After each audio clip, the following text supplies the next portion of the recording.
तो आपने कुछ दिनों पहले लगातार सुना होगा आदिवासियों की सरकार को बहुत चिंता है।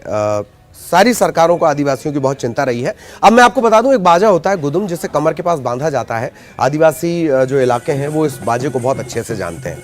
इसका अपना एक महत्व है। हर आयोजन में इस बाजे का इस्तेमाल होता है।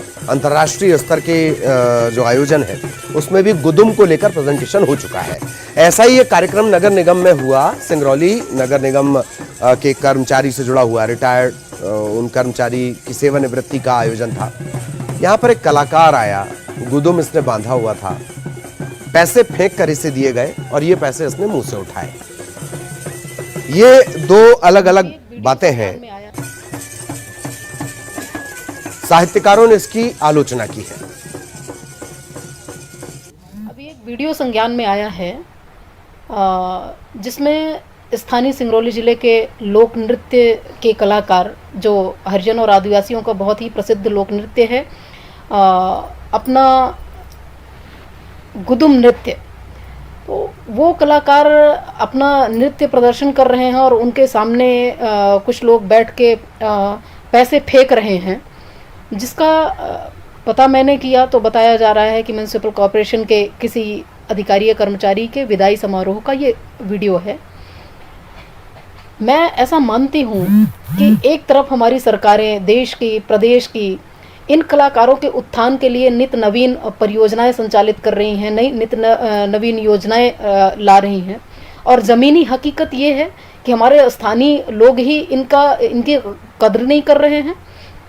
वैसे भी कहा जाता है कि ये कलाकार माँ भगवती सरस्वती के वरद पुत्र होते हैं और आपका धन जो है सनातनी हिंदू सनातन परंपरा के अनुसार लक्ष्मी स्वरूप है।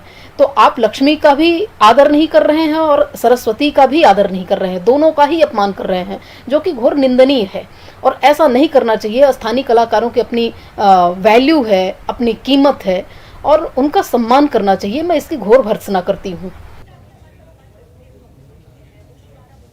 तो लक्ष्मी का भी आदर नहीं, सरस्वती का भी आदर नहीं, ऐसे में आदिवासी उत्थान की जो बातें कही जा रही हैं उनका क्या? बहरहाल अगली खबर भोपाल से है। टीचर्स के टारगेट से ये जुड़ी हुई है। टीचर्स ने अपना टारगेट पूरा किया है। दरअसल टीचर्स को टारगेट देने की परंपरा एक लंबे अरसे से चली आ रही है। शिक्षक को शिक्षक छोड़कर बाकी सारे काम करवाए जाते हैं। ऐसा ही एक टारगेट इन्हें मिला था टीचर्स को। सरकारी स्कूलों में 15-15 बच्चों के एडमिशन का टारगेट, और पिछले साल के मुकाबले इस साल बच्चों का एडमिशन 10% ज़्यादा है। 98.6% छात्रों का एनरोलमेंट हुआ है। जिलों में भी 100% नामांकन दर्ज किया गया है। जो हमारे भोपाल जिले की है तो करीब हमारा 98.6%, लगभग 3,80,000 बच्चों का टारगेट था। उसमें करीब हमारे अभी 3,60,000 से ज़्यादा बच्चों का एडमिशन्स हो चुके, एनरोलमेंट हो चुके। उसमें सभी प्राइवेट और इस वक्त आपको लिए चलते हैं ब्रेकिंग स्टूडियो। कमरुद्दीन लगातार हमारे साथ बने हुए हैं। Kamruddin, over to you. शुक्रिया ललित। बड़ी खबर की बात करें तो बड़ी खबर इस वक्त की आ रही है भोपाल से, जहां पर टीचर्स, दरअसल लोकायुक्त ने छापामार कार्रवाई की है। मूंग खरीदी में भ्रष्टाचार का मामला सामने आया था। रिश्वतखोर 2 आरोपी गिरफ्तार हुए हैं। 300 रुपए क्विंटल के हिसाब से घूस मांगी थी। सर्वेयर द्वारा पैसा मांगना और समिति प्रबंधक के पैसा मांगने का वीडियो वायरल हो जाना इसकी वानगी भरी थी।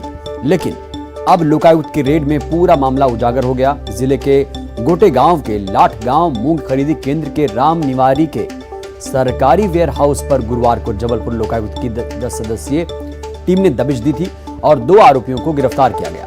मामले में पीड़ित किसान ने लोकायुक्त को शिकायत की थी कि उसकी मूंग खरीदी में प्रति क्विंटल 300 रुपए घूस मांगी जा रही है, जिसके बाद कार्रवाई हुई।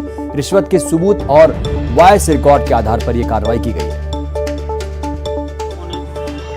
20,000 रुपये रिश्वत के जो मांग थी फरियादी के द्वारा देने के लिए, यहाँ पर बताया अनुसार आरोपी के समिति प्रबंधक का जो वेयर हाउस है खरीदी केंद्र, और वहाँ पर हम लोगों ने कार्रवाई की थी, लेकिन वो मौके पर ना मिलने के कारण। और यहाँ रुकेंगे एक छोटे से ब्रेक के लिए।